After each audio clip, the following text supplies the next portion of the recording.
Hey everybody, it's Charlie from Daily Motor, and I've been spending the last few weeks with the 2024 Kawasaki Eliminator.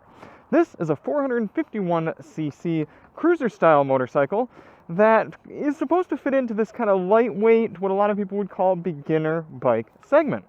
This same motor and very similar chassis is shared with Kawasaki's Ninja 500 and their Z500 naked bike.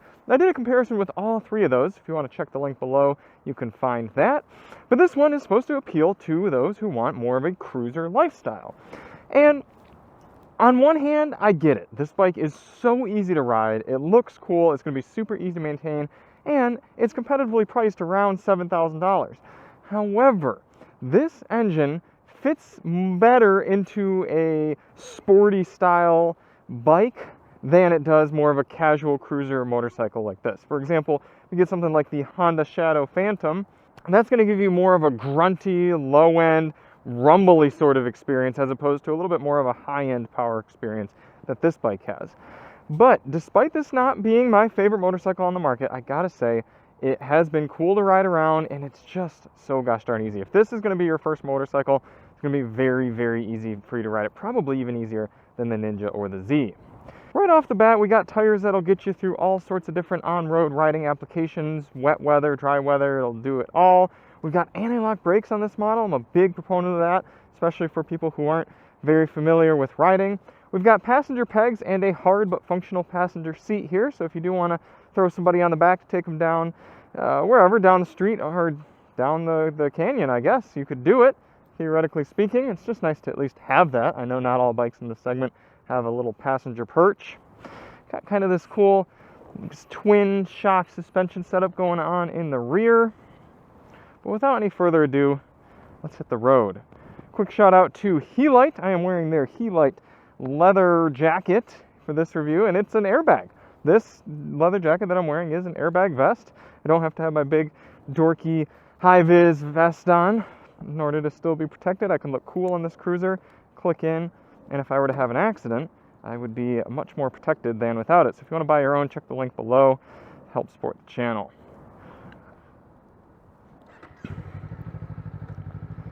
This gauge cluster here in front of us is all digital, and it's not TFT, which means it's not super easy to see. It's not bad, but it's not a very high contrast sort of situation.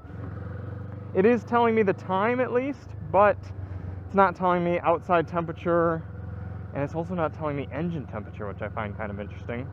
I do appreciate that it's fairly within my field of view, so I don't have myself looking down very dramatically in order to see what my speed is. Speed's pretty easy to read, and I am glad that they at least have a gear indicator, but the tachometer is not very clear either. I pretty much always find myself just shifting by sound with this motorcycle, and that's going to be a little more difficult for a newer rider, just kind of knowing when to shift based on the sound of their bike. But I suppose it's a good habit to make, and hey, some cruiser motorcycles out there don't even have a fuel gauge, so it's glad to have that on here. Looking at you, BMW, with your $25,000 R18 Roctane with no fuel gauge. 6-speed transmission, and this is one of the easiest transmissions to ride around.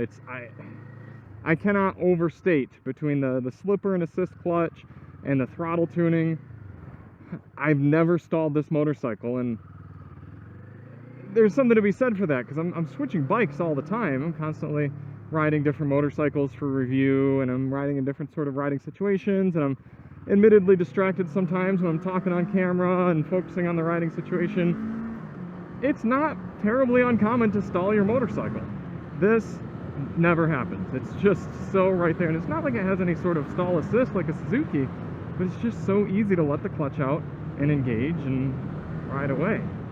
I'm 5'10", 32-inch inseam, and I do find myself leaning forward just a little bit in my upper back to get to these handlebars. However, Kawasaki does offer a good amount of rider customization with their ErgoFit setup. You can get different size seats and do various handlebar adjustments in order to get the bike to fit you better. And again, that's something important for a newer rider. But overall, it is a comfortable motorcycle. It's very low, so I'm able to get my feet down easily. I did the DM commuter fuel economy test with this bike, and I was impressed with how after an hour and a half I was still pretty darn comfortable. The seat has a nice amount of cushion, it's a good width. They've nailed the ergonomics. I mean, other than the handlebars being a little bit far, that's about all I could say. And again, that's going to change from rider to rider anyway. So I like that. I like that the mirrors aren't super vibraty, and again, nicely in my field of view.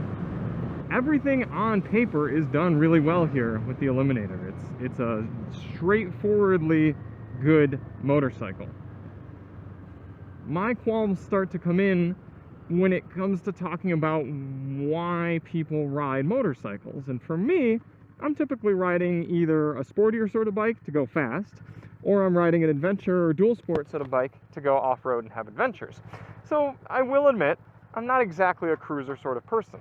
However, the coolest thing about cruiser motorcycles, and I think a big reason why people choose them, is to look and feel cool. And this bike does look cool, but the motor and the riding dynamics don't feel cool. Come away from this light here.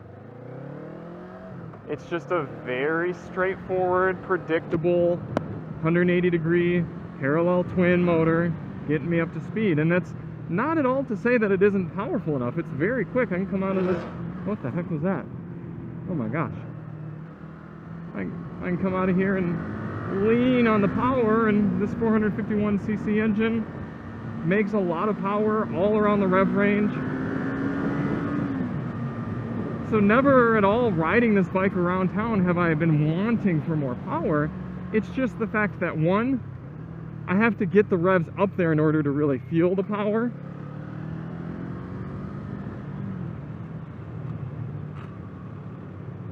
And two, it doesn't rumble away at low RPMs and doesn't sound the way I'd want for this sort of motorcycle. A side note here, let's get up to highway speeds. No problem getting up there. Like I said, plenty of power. We're cruising about 6,000 RPM at 70. And because this is a motorcycle without a windscreen, you get a lot of wind on you, but I will say, it's a very clean wind. So I'm not having any sort of buffeting, and yes, I have to lean into it in order to not get pushed off the back of the bike, but from a sound perspective, it's actually not too bad, and I would say quieter than motorcycles with a small windscreen that direct noisy air right at your helmet windscreen. If you're in a region where it is legal to lane filter, you can see how easy it is to do on the Eliminator. Nice thin handlebars come right up to the stoplight and stop, and we're good to go. You might have heard right there I had some peg scrapage, and I have scraped the pegs quite a bit with this bike, because again, you're dealing with an engine and a chassis that are made to ride sporty, and then you're riding this around in kind of a cruiser sort of way, and you got foot pegs that are more of the cruiser sort of setup. So it's a bit contradictory there, and if I try to ride this like a sport bike, it falls apart. Here we go, a little chance to open it up. It is absolutely fast enough to have a lot of fun with.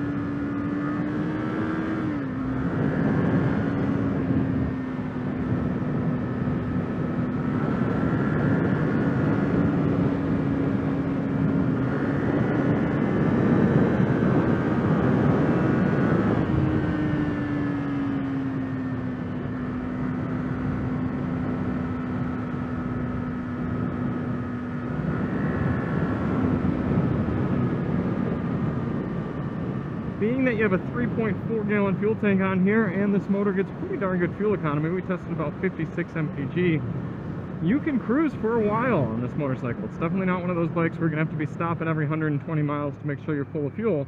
You can do a whole 180, 190 miles with mixed riding and still be good on gas.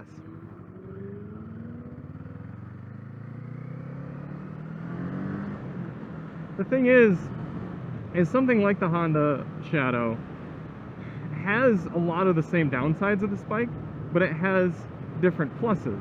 And the biggest plus of that is still having a good amount of character, despite it being a little less powerful, and if I remember correctly, maybe even a little bit more expensive. I can't 100% remember, but maybe not quite as advanced as this bike. it was a little more characterful and more fun and more fun to putz around on. This bike has a motor that wants me to ring it out, but then the styling that makes me want to go cruise. So at the end of the day, the Eliminator is an excellent motorcycle for a rider who's not very familiar with motorcycling.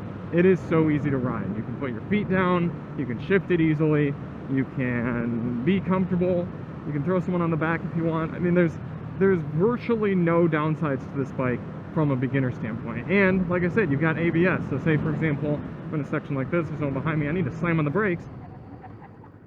I can grab a whole wrist full of of brake right there, front and rear brake, and it does its best to keep itself upright and get me to a stop. So that's very important for a new rider. But all of that being said, you're not gonna outgrow this bike. You're just gonna get bored of this bike, because if you really want to live the cruiser life, you're gonna get something with an engine with more character. You're gonna get a big rumbly bike, because even if you throw a pipe on this motorcycle, it's just gonna be loud. It's not gonna have soul. And then if you decide that you want to go the sporty way, you're going to get a bike that's got higher pegs and a more engaged riding position. And if you're going to get a bike, if you want to do more of the adventure sort of riding, then you're going to go that direction. So the problem with the Eliminator is just that it's too much of a gateway. It's going to get you involved with riding, and then you're going to need to move on to something. I'm a huge proponent of even motorcycles with less power than this. So it's not a power situation. It's just it doesn't know its character well enough. So I don't know if you really want to fault Kawasaki for that, but that's where we're at here with the Eliminator. So thank you all so much for watching. Let me know if you have an Eliminator, had an Eliminator, what you think about it, if you agree, disagree.